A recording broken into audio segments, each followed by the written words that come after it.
কাল গভীর রাতে অমরপুর বিধানসভা কেন্দ্রের প্রত্যন্ত একটা গ্রাম মালবাসা এলাকায় আমাদের গত তিস্তর পঞ্চায়েত নির্বাচনে জাতীয় কংগ্রেসের প্রার্থী হয়েছিলেন সঞ্জীব দেবনাথ। ওনার বাড়িতে বিজেপির আশ্রিত দুষ্কৃতিকারীরা রাতের বেলা সেখানে হামলা করে তাদের বাড়িঘর ভাঙচুর করেছে। খুব অবাক করার বিষয়, সেখানে ঠাকুরঘরও তাদের হাত থেকে সেখানে রক্ষা পায়নি।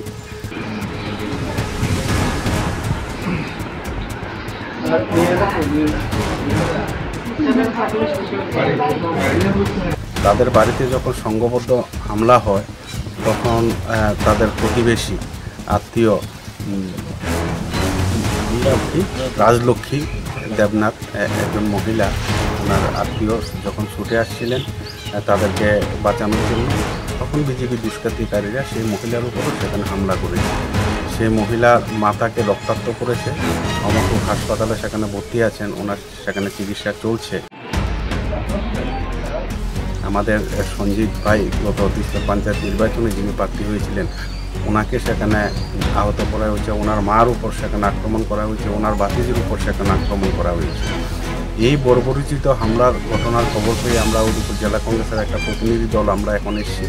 আমরা হাসপাতালে গিয়ে রাজলক্ষ্মী দেবনাথ মহোদয়কে আমরা দেখেছি। আমরা ওনার বাড়িতে আসছি, সঞ্জীব দেবনাথের বাড়িতে ওনার মার শারীরিক খবর আমরা নিলাম, ওনার খবর নিলাম।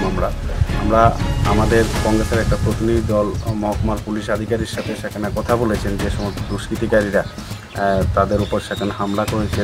এই পরিবার উপর হামলা আজকে নতুন নয়। তিস্তর পঞ্চায়েত নির্বাচনে দাঁড়ানোর পর থেকে শাসক দল বিভিন্নভাবে তাদের সামাজিকভাবে সেখানে হেনস্থা করার সেখানে পরিকল্পনা করছে। এই ঘটনার সেখানে আমরা তীব্র নিন্দা জানাই। আমরা জেলা কংগ্রেসের তরফ থেকে পুলিশ সুপারের কাছে আমরা যাব এবং দাবি করব অবিলম্বে যাতে দুষ্কৃতিকারীদের সেখানে গ্রেফতার করা হয়।